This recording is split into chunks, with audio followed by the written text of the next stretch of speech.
നമസ്കാരം മലയാളി വാർത്തയിലേക്ക് സ്വാഗതം. തമിഴ്നാട് രാഷ്ട്രീയത്തിലേക്ക് നോക്കുമ്പോൾ ഒരു സിനിമ പോലെയാണ് പലപ്പോഴും തോന്നുക. കാരണം മുഖ്യമന്ത്രിയായി വിജയ് എന്ന സിനിമാ നടൻ, പ്രതിപക്ഷ നേതാവായി ഉദയനിധി സ്റ്റാലിൻ എന്ന സിനിമാ നടൻ, ഒരു സിനിമ കാണുന്ന ഫീലാണ്. എന്തായാലും കഴിഞ്ഞ ദിവസം പ്രതിപക്ഷ നേതാവായി ഉദയനിധി സ്റ്റാലിൻ സത്യപ്രതിജ്ഞ ചെയ്ത് അധികാരം ഏറ്റെടുത്തിരിക്കുകയാണ്. അതിനുശേഷം ആദ്യ പ്രസംഗം നടത്തുകയുണ്ടായി. രാഷ്ട്രീയ കേരളത്തിലും തമിഴ്നാട്ടിലുമൊക്കെ ശ്രദ്ധ നേടിയിരിക്കുകയാണ് ഉദയനിധി സ്റ്റാലിൻ്റെ പ്രസംഗം. താനും മുഖ്യമന്ത്രിയും സ്പീക്കറും ലയോള കോളേജിലെ സഹപാഠികളാണ് എന്ന് ഉദയനിധി സ്റ്റാലിൻ തന്റെ പ്രസംഗത്തിൽ വ്യക്തമാക്കി. രാഷ്ട്രീയമായ ഭിന്നതകളുണ്ട്, പക്ഷേ തമിഴ്നാടിന്റെ വികസനത്തിനായി ഭരണപക്ഷവുമായി സഹകരിക്കാൻ പ്രതിപക്ഷം തയ്യാറാണെന്ന് അദ്ദേഹം വ്യക്തമാക്കി. ജനങ്ങളെ ഭിന്നിപ്പിക്കുന്ന ചിന്താഗതികൾ ഇല്ലാതാകണം, സംസ്ഥാനത്തിലെ സാംസ്കാരിക അടയാളങ്ങളെ സംരക്ഷിക്കുമെന്നും ഉദയനിധി സ്റ്റാലിൻ പറഞ്ഞു. മുഖ്യമന്ത്രി വിജയ് ഉദയനിധിയുടെ പ്രസംഗത്തെ പുഞ്ചിരിയോടെ സ്വീകരിച്ചു. ഇത് തമിഴ് രാഷ്ട്രീയത്തിൽ പുതിയൊരു മാന്യമായ സംവാദ രീതിക്ക് തുടക്കമിട്ടുവെന്ന വിലയിരുത്തലൊക്കെ രാഷ്ട്രീയ നിരീക്ഷകർ നടത്തുന്നുണ്ട്. തമിഴ്നാട് നിയമസഭയിൽ ഭരണപക്ഷവും പ്രതിപക്ഷവും തമ്മിൽ വാശിയേറിയതും എന്നാൽ മാന്യവുമായ സംവാദങ്ങളാണ് ഉണ്ടാകാൻ പോകുന്നത് എന്നാണ് രാഷ്ട്രീയ വിദഗ്ധരൊക്കെ വിലയിരുത്തുന്നത്. അത്തരത്തിലൊരു വ്യത്യസ്തമായ രാഷ്ട്രീയ രീതി നമുക്ക് കാണാം എന്ന് തന്നെയാണ് കരുതുന്നത്. നമ്മൾ നേരത്തെ അതിന് തുടക്കമിട്ട് കഴിഞ്ഞു. അതായത് MK സ്റ്റാലിനും അതുപോലെ തന്നെ വിജയും ഈ തിരഞ്ഞെടുപ്പ് പ്രചരണ സമയത്ത് വലിയ രീതിയിലുള്ള വാക്പോരുകളും അതുപോലെ തന്നെ വലിയ രീതിയിലുള്ള ഒരു പോരാട്ടവും ഒക്കെയാണ് നടന്നത്. പക്ഷേ വിജയ് സത്യപ്രതിജ്ഞ ചെയ്ത് അധികാരമേറ്റ ഉടൻ തന്നെ സ്റ്റാലിനെ വന്ന് കാണുകയും അതുപോലെ തന്നെ ഉദയനിധി സ്റ്റാലിനുമായി അവരുടെ വീട്ടിലെത്തി അവരെ കാണുകയും സംവാദം നടത്തുകയും ഒക്കെ ചെയ്തത് പുതിയൊരു കാഴ്ചയായിട്ട് മാറുകയാണ്. നിയമസഭാ കക്ഷി നേതാവും ബഹുമാനപ്പെട്ട മുഖ്യമന്ത്രിയും പ്രതിപക്ഷ നേതാവും നമ്മളെല്ലാവരും ഒരേ കോളേജിൽ നിന്നുള്ളവരാണ്. പക്ഷേ ഭരണകാര്യത്തിൽ DMK സീനിയറാണ്. ഞങ്ങളുടെ അനുഭവ സമ്പത്തും അറിവും പങ്കുവയ്ക്കാൻ ഞങ്ങൾ തയ്യാറാണ്. തമിഴ്നാടിൻ്റെ ക്ഷേമമാണ് പ്രധാനം. സംസ്ഥാനത്തിൻ്റെ സാംസ്കാരിക അടയാളങ്ങളെ സംരക്ഷിക്കുന്ന കാര്യത്തിൽ വിട്ടുവീഴ്ചയുണ്ടാകില്ല. തമിഴ് മണ്ണിൽ തമിഴ് വികാരത്തെ പിന്നിലാക്കുന്ന ഒരു നീക്കവും നിയമസഭയിലോ പുറത്തോ അനുവദിക്കില്ല. ഇക്കാര്യത്തിൽ പ്രതിപക്ഷം അതീവ ജാഗ്രത പുലർത്തും. സനാതന ധർമ്മത്തെക്കുറിച്ചുള്ള എൻ്റെ പഴയ നിലപാടുകളിൽ ഒരു മാറ്റവുമില്ല. തന്നെയുമല്ല, ജനങ്ങളെ ഭിന്നിപ്പിക്കുന്ന ചിന്താഗതികൾ ഇല്ലാതാകണം എന്നതാണ് പ്രതിപക്ഷത്തിന്റെ നിലപാട്. മുൻകാലങ്ങളിൽ നിന്ന് വ്യത്യസ്തമായി ഭരണപക്ഷത്തിന് തുല്യമായി കരുത്തുള്ള പ്രതിപക്ഷമാണ് ഇത്തവണ സഭയിലുള്ളത്. ജനങ്ങൾ DMK ഏൽപ്പിച്ചിരിക്കുന്നത് സർക്കാരിനെ ശരിയായ ദിശയിൽ നയിക്കാനുള്ള ഉത്തരവാദിത്തമാണ്. സഭയിൽ ഇത്തവണ കൂടുതൽ വനിതാ പ്രതിനിധികൾ എത്തിയത് നല്ല കാര്യമാണ്. പുതിയ അംഗങ്ങൾക്ക് എല്ലാവിധ പിന്തുണയും വാഗ്ദാനം ചെയ്യുന്നുവെന്നും ഉദയനിധി സ്റ്റാലിൻ പറഞ്ഞു. ഉപമുഖ്യമന്ത്രി എന്ന നിലയിലായിരുന്നു ഇത്രയും കാലം ഉദയനിധി സ്റ്റാലിൻ. അതിൽ നിന്നും പ്രതിപക്ഷ നേതാവ് എന്നൊരു ദൗത്യത്തിലേക്ക് ഉദയനിധി സ്റ്റാലിൻ എത്തിയിരിക്കുകയാണ്. എങ്ങനെയാണ് പ്രതിപക്ഷ നേതാവ് എന്ന രീതിയിൽ അദ്ദേഹത്തിൻ്റെ ഒരു പ്രവർത്തനം എന്നുകൂടി നമ്മൾ ഉറ്റുനോക്കുകയാണ്. എന്തായാലും വലിയ രീതിയിലുള്ള ചില രാഷ്ട്രീയം ഇതുവരെ പാലിച്ച, അതായത് സർക്കാരിനെ എതിർക്കുക, സർക്കാരിനെ കുറ്റപ്പെടുത്തുക, സർക്കാരിൻ്റെ എല്ലാം നിശ്ചിതമായി എതിർത്തുകൊണ്ടിരിക്കുക എന്ന ഒരു പതിവ് ശൈലിയിൽ നിന്നും വ്യത്യസ്തമായ ചില കാഴ്ചകളൊക്കെ തമിഴ്നാട് രാഷ്ട്രീയത്തിൽ ഇനി കാണാൻ സാധിക്കുമെന്ന പ്രതീക്ഷയാണ് ഉള്ളത്.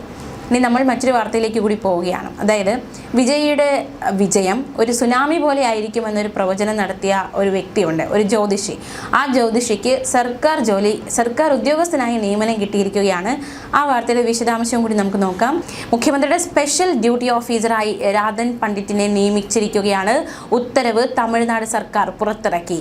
വിജയ് തമിഴ്നാട്ടിൽ അധികാരത്തിലെത്തുമെന്ന് 2024 ഈ ജ്യോതിഷി പ്രവചിച്ചിരുന്നത്. ആ പ്രവചനം സഫലമായി.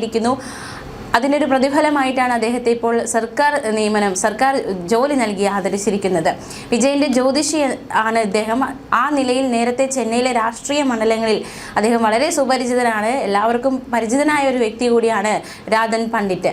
വിജയ് സത്യപ്രതിജ്ഞ ചെയ്യാനുള്ള മുഹൂർത്തം കുറിച്ചതും രാധൻ പണ്ഡിറ്റ് തന്നെയായിരുന്നു. തുടക്കത്തിൽ മെയ് 10 വൈകിട്ട് 3:45 സത്യപ്രതിജ്ഞ ചെയ്യാനാണ് വിജയ് തീരുമാനിച്ചിരുന്നത്. പക്ഷേ പിന്നീട് രാധൻ പണ്ഡിറ്റിൻ്റെ നിർദ്ദേശപ്രകാരം ആ സമയം മാറ്റി. അദ്ദേഹം നിർദ്ദേശിച്ച പ്രകാരം രാവിലെ 10 മണിയിലേക്ക് ഈ ഒരു സത്യപ്രതിജ്ഞാ സമയം മാറ്റുകയായിരുന്നു.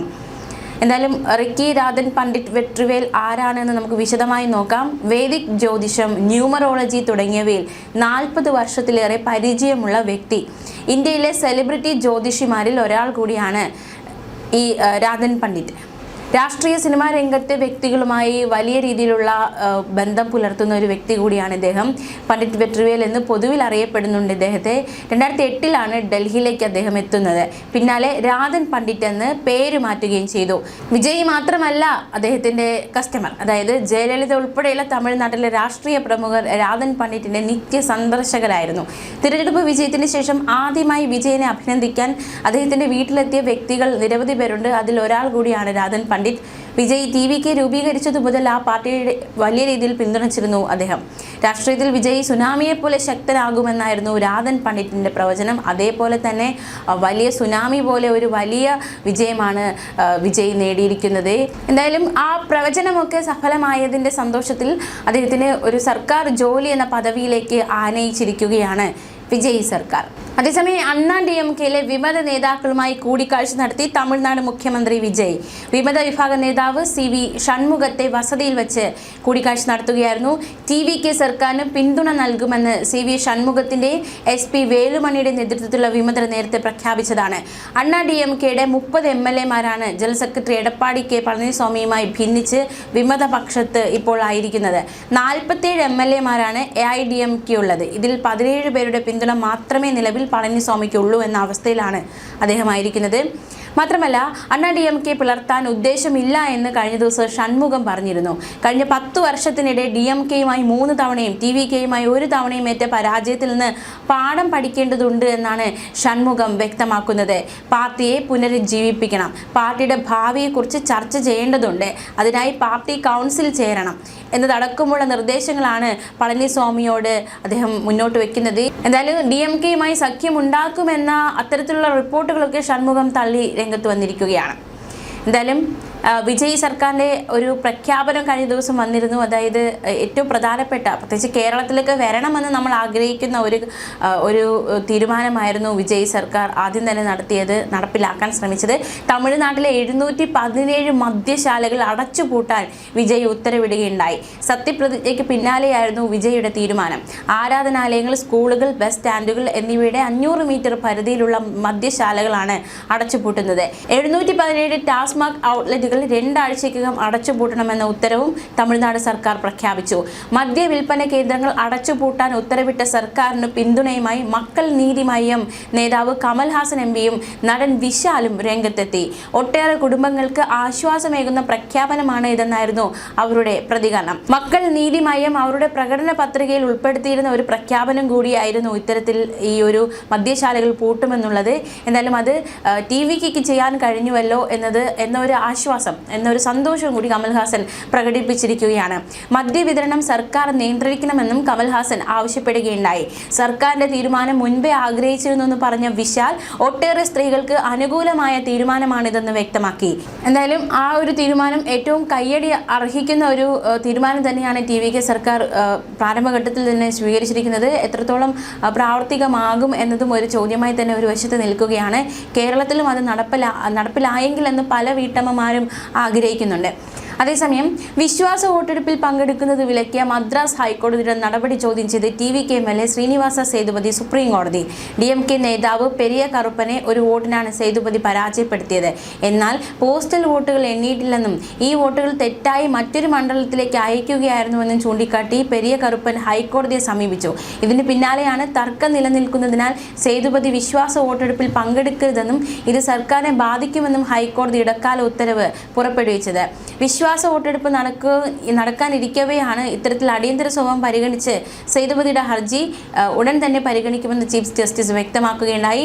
ഇനി നമുക്ക് ഒരു പ്രതികരണം കൂടി നോക്കാം. അതായത് എഴുത്തുകാരൻ പെരുമാൾ മുരുകൻ ഒരു നിർണായക പ്രതികരണം വിജയ് സർക്കാരിനെ കുറിച്ച് നടത്തിയിരിക്കുകയാണ്. തമിഴ്നാട്ടിൽ പണാധികാരത്തിൽ നിന്നുള്ള മാറ്റത്തിനായാണ് ജനങ്ങൾ വിജയിയെ തിരഞ്ഞെടുത്തതെന്ന് എഴുത്തുകാരൻ പെരുമാൾ മുരുകൻ. വിജയുടേത് BJP വിരുദ്ധ പ്രത്യയ ശാസ്ത്രമാണെന്നും TVK യുവാക്കൾക്കും യുവതികൾക്കും മികച്ച പ്രാതിനിധ്യം നൽകി വോട്ടർമാർക്ക് പണം നൽകാതെ വിജയിച്ചവരാണ് TVK സ്ഥാനാർത്ഥികളെന്നും അദ്ദേഹം കുറ്റപ്പെടുത്തി. വിജയ് ദ്രാവിഡ രാഷ്ട്രീയം പിന്തുടരുന്ന ആളാണ്. വിജയ് മതേതരവാദിയെന്നും പെരുമാൾ മുരുകൻ വ്യക്തമാക്കി. മാത്രമല്ല, ഉദയനിധി സ്റ്റാലിൻ പ്രതിപക്ഷ നേതാവായത് കുടുംബാധിപത്യമല്ലെന്നും ഉദയനിധി DMK പ്രവർത്തകർ അംഗീകരിക്കുന്ന നേതാവാണെന്നും അദ്ദേഹം പ്രതികരിച്ചു. എന്തായാലും ഇന്ന് വിശ്വാസ വോട്ടെടുപ്പ് നടക്കുകയാണ്. ഏറ്റവും നിർണായക ദിവസമാണ് വിജയെ സംബന്ധിച്ച്. രാവിലെ 9:30-ക്കാണ് ചേരുന്നത്. 233 അംഗങ്ങളിൽ 120 MLA-മാരുടെ പിന്തുണയോടെയാണ് TVK സർക്കാർ രൂപീകരിച്ചത്. AIDMK-യിലെ വിമതപക്ഷം വിജയ്ക്ക് പിന്തുണ പ്രഖ്യാപിച്ചിട്ടുണ്ട്. എന്നാൽ വിജയ് സർക്കാരിനെ എതിർത്ത് വോട്ട് ചെയ്യാൻ AIDMK-യിലെ EPS പക്ഷം വിപ്പ് നൽകിയിട്ടുണ്ട്. അതിനാൽ AIDMK-ക്കും EPS-നും ഇന്നത്തെ ദിവസം നിർണായകം. ഏറ്റവും വലിയ ഒറ്റകക്ഷിയായ TVK-ക്ക് 4 ദിവസം നീണ്ട രാഷ്ട്രീയ ചർച്ചകൾക്ക് ശേഷമാണ് സർക്കാർ രൂപീകരിക്കാൻ സാധിച്ചത്.